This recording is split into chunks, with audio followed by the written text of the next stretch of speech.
Toubiche, le bonhomme de fruits d'Israël, 10e partie. Ilan? Oh, c'est un très joli nom. En hébreu, cela signifie arbre fruitier. Mais je devine que tu es monté jusqu'à moi à cause d'une question, n'est-ce pas? Oui. Quelle est-elle? Je t'écoute, Ilan. Hésite-t-il, toujours très impressionné par l'arbre. Je voudrais savoir pourquoi je ne peux pas voir la lumière de la Kedusha sans lunettes. Sans lunettes? Eh bien, réfléchis, mon petit. À ton avis, pourquoi porte-t-on des lunettes? C'est parce qu'on ne voit pas bien. Eh bien, voilà, c'est la réponse que tu cherchais. Je ne vois pas bien? Et pourquoi je ne vois pas bien? À cause de ton Yetzer Hara. Il se met devant tes yeux et il les voile. Il les voile? Se révolte soudain Ilan. Mais de quel droit? Et puis d'où il vient celui-là? Et qui l'a mis devant mes yeux? Oh là là, s'exclame l'arbre millénaire.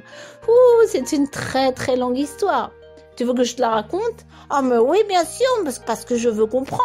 Alors assieds-toi près de moi et écoute attentivement.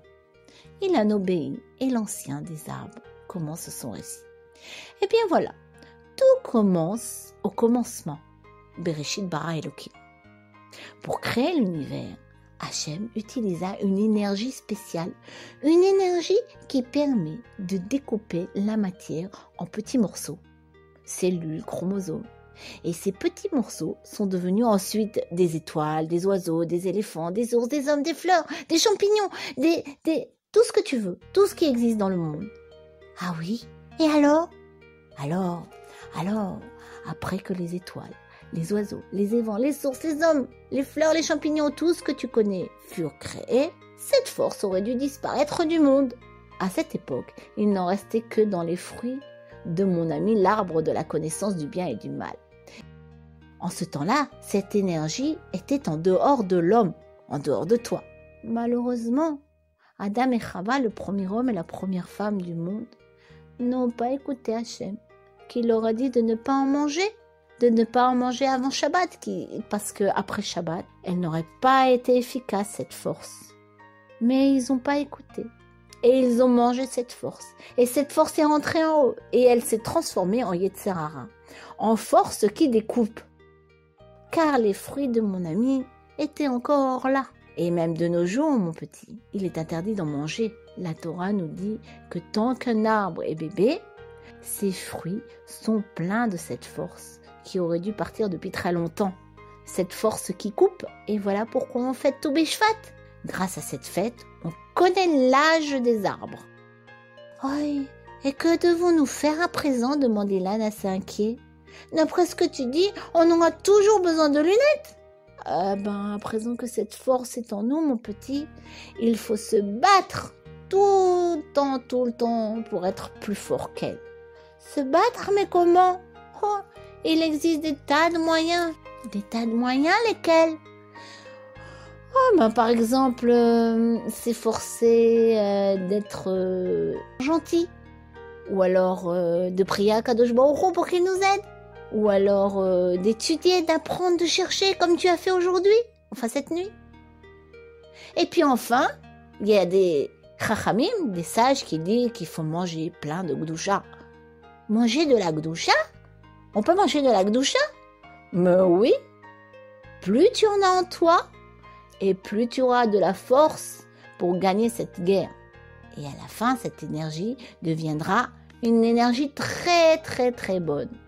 Et le monde redeviendra beau comme il était avant. Manger de la gdoucha, répète l'enfant. C'est la semence de la gdoucha? Mais bien sûr, lorsque tu manges des fruits de la terre d'Israël, en particulier les shivataninim, les 7 sortes, tu manges de la gdoucha. C'est ce que disent les chachamim, les sages de la Torah. Et d'un seul coup, Ilan se réveille. Il se lève d'un bond, se lave les mains, se précipite vers la salle à manger, et là, sur la table, raide comme un piquet, Toubiche est toujours sur son assiette. Le garçonnet le fixe droit dans ses yeux d'olive. Tu vois, Toubiche, je fais ce que le grand arbre m'a enseigné. Je vais manger de la doucha. Je vais même dire la bracha, la bénédiction. Et je suis sûre que je vais en rajouter plein en moi. Et le petit Inam commence à manger les dattes qui se trouvent dans le panier de figues en face de lui. Il en mange une, puis deux, puis trois, et puis il prend encore des figues. Ensuite, il boit du jus de raisin, et à cet instant, son papa rentre de la prière du matin. Il voit son petit garçon se regarder attentivement dans le miroir. « Ilan, mais que fais-tu » demande-t-il amusé. « Je regarde, papa, je regarde » répond ce dernier avec beaucoup de sérieux. « Tu regardes ? Que regardes-tu » ? « Je regarde si j'ai toujours besoin de lunettes, papa. » Joyeux Toubiche Fat, les enfants. Et n'oubliez pas votre Toubiche de fruits d'Israël. À la mémoire de mon père chéri, Yvon Shalom Ben Julie.